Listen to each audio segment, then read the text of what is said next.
Jacob Miller, an adventurous photographer, had heard rumors of an uncharted village hidden deep in the Appalachian Mountains. This village, untouched by modernity, piqued his curiosity. Eager for a new story to tell, Jacob packed his camera gear and set off, determined to uncover its secrets. After days of hiking through dense forest, Jacob stumbled upon a narrow, overgrown path. He followed it, and as dusk settled, he arrived at a clearing. There, nestled among the trees, was the village.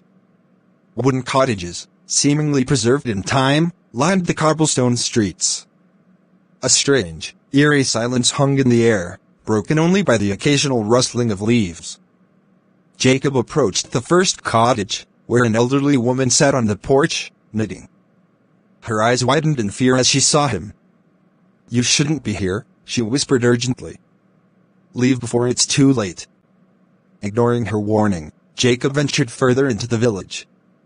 The residents, all with the same haunted expression, watched him from behind curtains and cracked doors. He noticed that everyone he saw appeared old, frail, and afraid. Determined to understand, he approached a middle-aged man chopping wood. "Why is everyone so scared?" Jacob asked. The man sighed, setting down his axe. "This village is cursed. We cannot leave. Those who try age rapidly and die within days. We are trapped in a loop of time." Jacob's skepticism gave way to concern. "But there must be a way out." "How did this happen?" "Long ago," the man began, "a stranger came to our village. He was a sorcerer, angry at the world, seeking vengeance. He cursed us, binding us to this place. He said we would never know peace until we paid for the sins of our forefathers."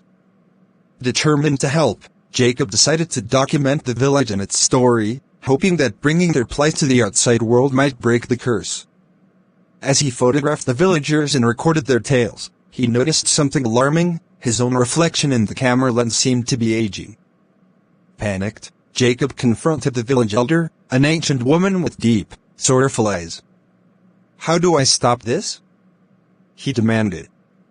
"You must find the sorcerer's relic," she said. "It holds the key to breaking the curse. He hid it in the forest, in a place where time stands still." Desperate, Jacob set off into the forest. Guided by the elder's cryptic directions, he searched for hours, until he found a clearing with a stone altar. Atop it lay an ancient amulet, pulsing with a faint, eerie light.